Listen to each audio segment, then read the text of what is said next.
Hinawakan at agad na pagpapagaling ni Jesus. Iniunat ni Jesus ang kanyang kamay at hinipo siya at sinabi, "Ibig ko maging malinis ka," at pagdakay na linis ang kanyang ketong. Mababasa po ito sa Matthew chapter 8 verse 3. Lord, salamat po Panginoon sa oras na ito, makapag-devotion kami. Maintindihan po namin ang inyong salita. Bigyan niyo po kami ng lakas, Panginoon, at talino na maintindihan talaga ito ng lubos. Talagang amin itong pagninilay-nilayan buong araw, buong gabi, Panginoon. At gawin ang mga bagay na ito na aming mapag-aaralan o matututunan para sa inyo dahil mahal ka po namin. Panginoon, salamat po sa pahinga na binigay niyo po sa amin. Bigyan niyo po nawa lahat ng mga biyaya, Panginoon, na sobra-sobra po sana kung po pwede sa kanilang mga pangangailangan. Panginoon, marami pong salamat muli sa oras na ito na binigay niyo po sa amin mga pag-devotion. Patawarin niyo po kami sa mga kasalanan namin at ipinapanalangin po namin ito sa ngalan ni Jesus. Amen. Ang batas ng Mosaic ay nagbabawal sa mga Hudyo na hawakan ng mga ketongin dahil sila ay marumi. Mababasa po yan sa Leviticus chapter 5 verse 3. At ilalantad ang malulusog na tao sa seremonyal at pisikal na kontaminasyon. Ngunit ang mga ketongin sa kanilang panlipunang pag-aalipusta ay nanabik na magkaroon ng kahit isang maikling malapit ng pakikipag-ugnayan sa ibang tao maliban sa isang kapwa ketongin. Maaaring pagalingin ni Jesus ang taong ito sa isang salita lamang, ngunit gumawa siya ng punto ng paghipo sa kanya. Tunay na kamangha-mangha ang pagkilos na ito, hindi sa kagilagilalas, kahindik-hindik na paraan, ngunit dahil lamang ang anak ng tao ay buong pagmamahal na lalapit upang hawakan ang isang itinapon na mga itinapon na hindi nagagawa ng ibang tao.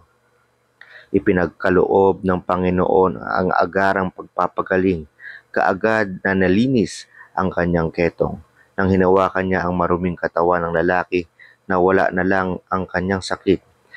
Maaaring pinili ni Kristo na magpapagaling ng paunti-unti tulad ng ginawa niya kung minsan na mababasa niyo po sa Mark chapter 8 verse 22 to 26 at John chapter 9 verse 6 to 7.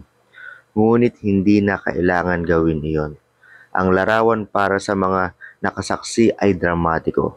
Biglang tatayo ang isang nakayuko, lantang pinabayaan na may balat na pinsala ng nangangaliskis, pangit na mga sugat. Normal ang kanyang mga paa, makinis at walang galos ang kanyang mukha, malinaw at maliwanag ang kanyang mga mata, at malakas at may kumpiyansa ang kanyang boses. Ang modernong siyensya, medikal, kasama ang lahat ng kahangahang kadulubhasaan at kakayahan nito sa pagpapagaling ay hindi kailanman matutumbasan ang mahimalang pagpapanumbalik na ibinigay ni Jesus.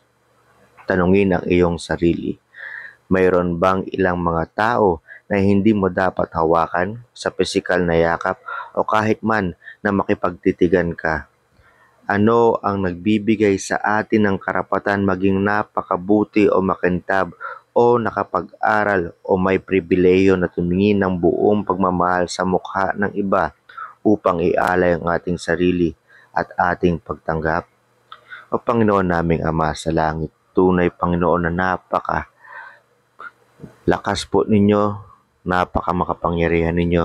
At Panginoon, ipinakita niyo po dito kung gaano po katindi ang inyong kapangyarihan kapag talagang ginusto nyo. Ang taong Panginoon na talagang kinandidirihan ng lipunan ay kayo lamang po ang humawak at pinagaling nyo po. Marami pong salamat Panginoon. Ito po ay nagbibigay ng pag-asa sa lahat po na nabinigyan nyo po ako noon nung ako'y hindi pa po ligtas na napakarami ko pong makasalanan. Ngunit kahit sa kasalanan ko po, Panginoon, ready ka po na tanggapin ako basta po lovingly and willingly po ako ng buong puso na tanggapin ka bilang aking Panginoon. Kinupkup niyo po ako bilang inyong anak.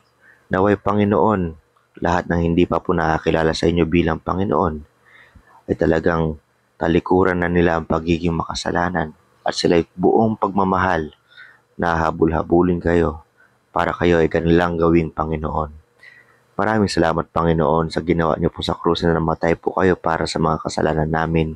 Inilibing, ngunit hindi po natapos doon. Ngunit kayo nabuhay, magpasawalang hanggan at buhay na buhay pa po kayo ngayon. At pinapanalangin po namin ito sa ngalan ni Jesus. Amen. Ulit po, itong mga devotion na po na ito ay galing po sa gty.org. Ang nakalagay po doon ay English. Itinatranslate lang po natin sa Tagalog. Itong devotion na ginagamit natin ay galing po doon sa Life of Christ.